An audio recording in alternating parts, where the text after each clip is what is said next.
vaccine risk awareness movement. His career as an Emmy-winning producer of the CBS talk show The Doctors changed profoundly when he produced the documentary Vaxxed, which is credited with igniting a revolution against pharmaceutical tyranny around the world. Now, Dell's internet talk show, The HighWire, is the fastest growing program in the natural health arena with over 40 million views.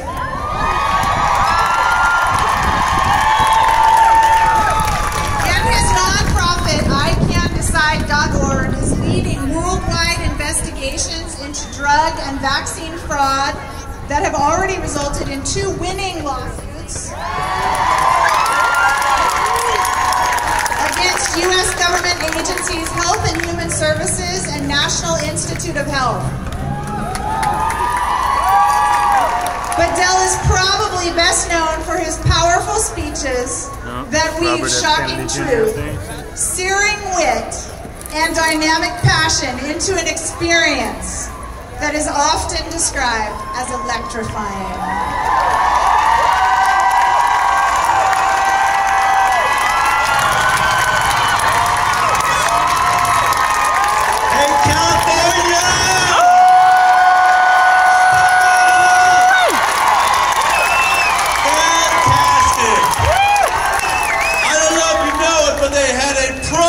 SB276 rally going on today, and I think there was 3 strollers, 1 parent, 2 doctors, and a dog on the other side of the Capitol.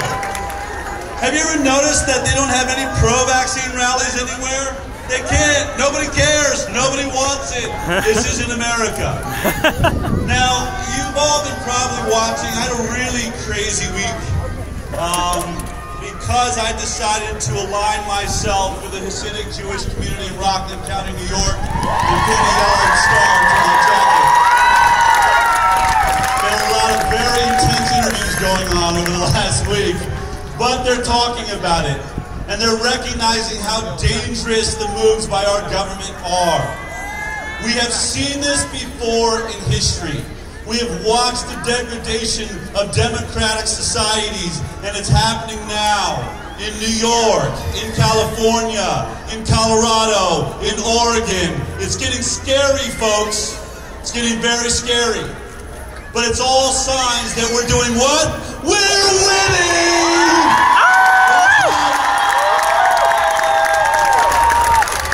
So they cut my film Vaxxed from Amazon. Representative Adam Schiff, the best thing he could do as American is burn books and censor freedom of speech. Really awesome, Adam. So proud of you. Thank you for representing America and our founding fathers. But because of that, I think we've sold more Vaxxed copies than we ever have in a month in years. They're censoring the internet, they're trying to shut us down, they're saying it's misinformation. Dell Bigtree shares misinformation. As I said on my show last week, no, it's called missed information. But I'm going to be very careful that I say nothing but the truth right now, so help me God, just to make sure that I've dotted all my I's and crossed my T's. So here's one thing I can say for certain that is a fact. Senator Richard Pan is a liar. Correct. That's right. My parents always said don't call people names, and I'm not. I'm calling it what it is. Communist. When Senator Richard Pan had AB 2109 and wanted to crawl up our butts because we didn't want to vaccinate, wanted to read us the Riot Act and have us talk to our doctors, what did we say? We said, no, you know what you really want, Senator Pan? You want to take our rights away as parents. You want to mandate vaccines, and you want to take away our exemptions. And he said, oh, no. No, that's not what I'm trying to do here. I just want to educate people. Well, how about educate them on the fact that thousands and thousands of people are being injured every year by vaccines? How about just read the label wrapped around the vaccine itself and start there if we're going to be transparent and educate parents? But okay, he passed AB 2109, And guess what? Oh my God, he was lying. He really did want to remove our exemptions because then came SB277. Now during SB277, as we've all talked about, the big concern was, what about the doctor-patient relationship? If you wipe out a parent's right to choose what's injected in their child, then the only thing left to protect them is their doctor. Even the co-author, Ben Allen, said, "Trust me, California, trust me, America, I'll make sure this lunatic that I've signed up with will not take away your doctor's rights." And Senator Richard Pan said, and Nottingham said, saying that's right, be a very robust medical exemption, easy form to fill. We're not going to get involved with the doctors, trust us. There was a lot of politicians here, by the way, standing up for you and making sure there was an amendment that would protect the doctor-patient relationship. And so they passed SB 277. In fact, there was one lie I really want to point out. During SB 277, one of the questions was, well, it's all about the measles. This MMR vaccine, it contains aborted fetal cell lines. And Senator Richard Pan said, no, actually, I'm sorry, that's a myth. That's not true. Yeah, it is. Really? That's true. That's interesting because now we have the maker of the rubella vaccine that aborted over 76 fetuses in order to test how would you grow rubella on an aborted fetal cell line. He said 2 of them ended up working out, and they are in your MMR vaccine. So the godfather of the vaccine program, the maker of the rubella in your MMR vaccine, just said that Richard Pan is what? A liar! And a commie. That's right, he lies. And now where are we? We're here up against SB 276. Senator Richard Pan is going to do exactly what he said he would not do. He's going to do exactly what Ben Allen said he would protect us from, which is destroy the doctor-patient relationship. Do we really want bureaucrats making decisions about our children's health and our health? They're not in the room, they are not here, they are not accountable. And what does this do for doctors in their Hippocratic oath? If a doctor steps aside and lets some bureaucrat come in and injure your child, then they have just gone against their Hippocratic oath. And by the way, where are the doctors? Where are you? Where are you defending your profession? Where are you protecting your patients? Where are you now?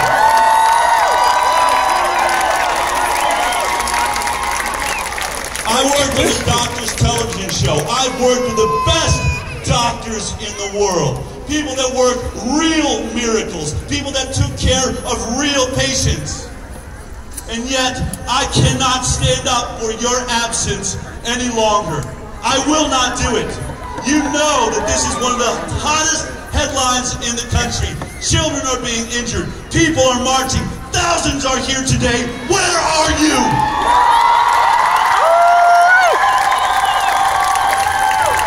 Where is that 8-year trained brain, and where is its ability to do an investigation like I've done? I'm only a journalist.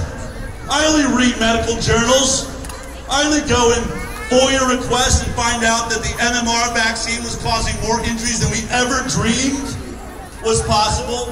Half of the people in the study, all a couple hundred of them that decided the fate of the MMR for all of us. You didn't watch my show last week. We just discovered that half of them had gastrointestinal illnesses from the vaccines. Nearly half of them had upper respiratory illnesses from the MMR vaccine, and yet they put it out into the public. Now it's getting scary. It's not only here, we're watching New York.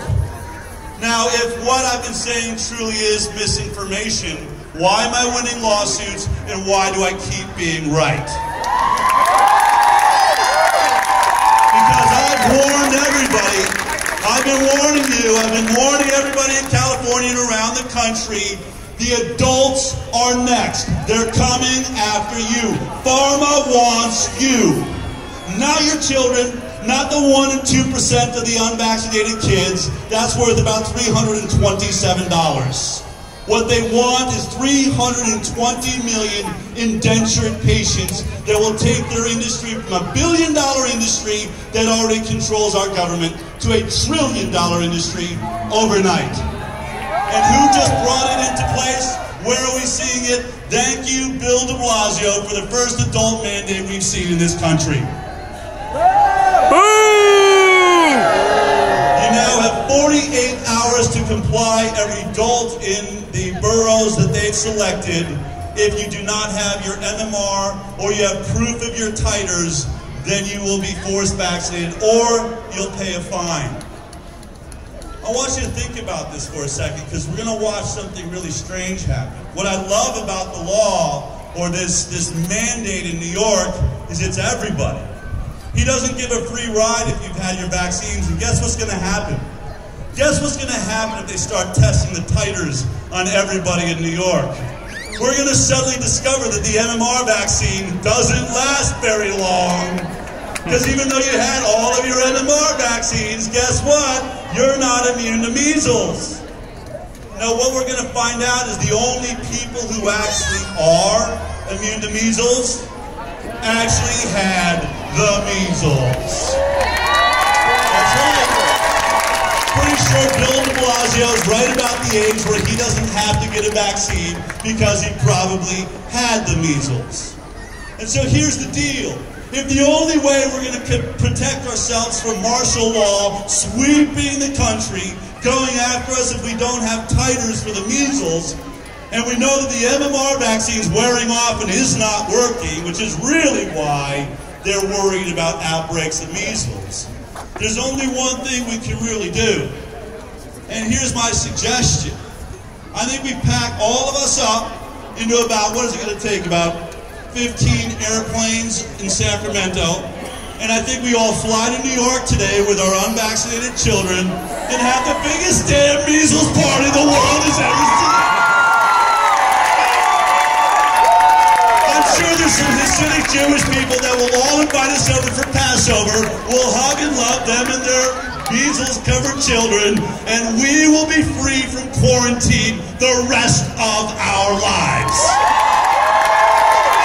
See, that's how science actually works. The only way I get to have the Ferrari of immunity that lasts an entire lifetime is I have to get the disease. If I want the crappy Pinto of immunity and I have to keep taking it into the shop and revaccinating myself, then I can do what Senator Richard Pan wants me to do. But we're not going to do that. We're not going to do that. In fact, we're going to stand up for the Constitution of the United States of America. We're going to stand up for the First Amendment, for the right to free speech, for the right to religion, to any religious belief, for the right to medical choices, for the right to assemble. We're going to stand up for our rights. This is a glorious time in America. We all read the history books. How many times did you read these great stories of Thomas Jefferson and John Adams, or even John F. Kennedy or Bobby Kennedy, people, Martin Luther King, standing up for our rights? I remember how many times I was jealous a little bit, saying, man, it must have been amazing in that time to have really stood for something that mattered. Even if you didn't live for it, to know that it went down in history as being important to freedom. And you're doing it. You're doing it right now. You are the change. This is happening. This issue of vaccines, vaccine safety, vaccine risk, vaccine mandates, SB277, SB276, all of it is testing our First Amendment rights like no issue ever has and maybe ever will. This had to happen. We knew this. Our founding fathers told us this will happen. There will be moments you will be challenged. There will be moments when you have an idiot in office that thinks in order to protect 0.7% of the people that are getting medical exemptions, in order to eradicate them, we're going to pass a law that affects millions. That's not what our founding fathers told us to do. They said, don't try to give up a little bit of liberty to achieve a little safety. Amen. Or you will have neither liberty nor safety.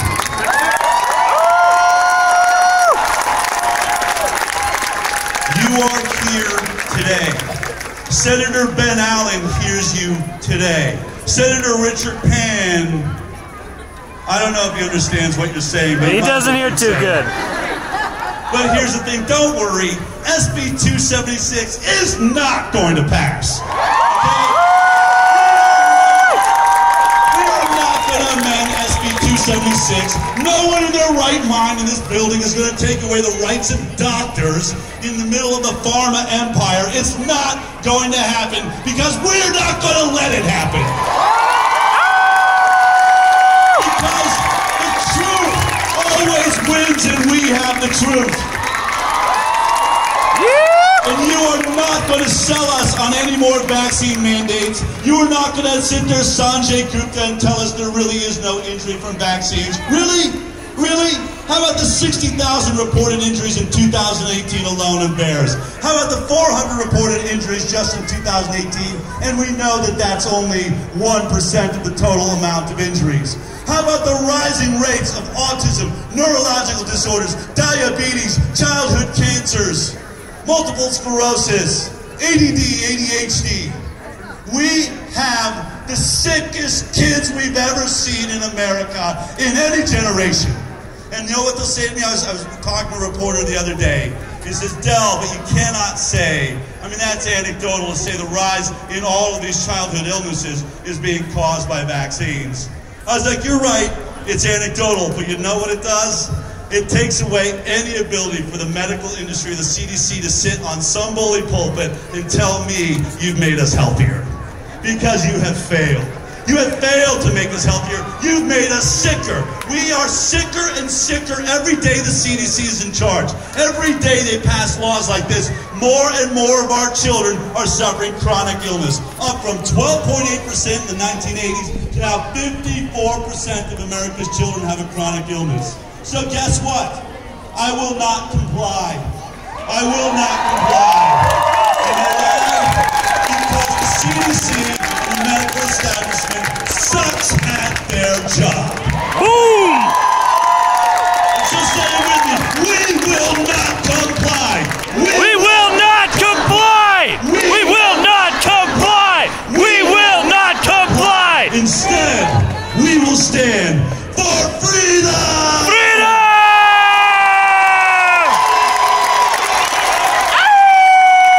I love you guys.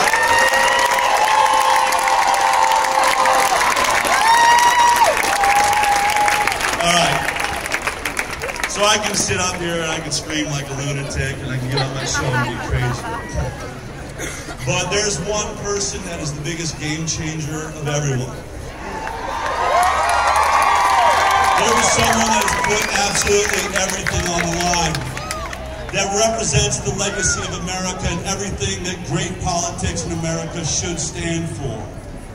One person that is absolutely the most fearless human being I've ever met, one of the funniest people I've ever got to spend time with, and somebody that I believe will go down in history for standing for all of us.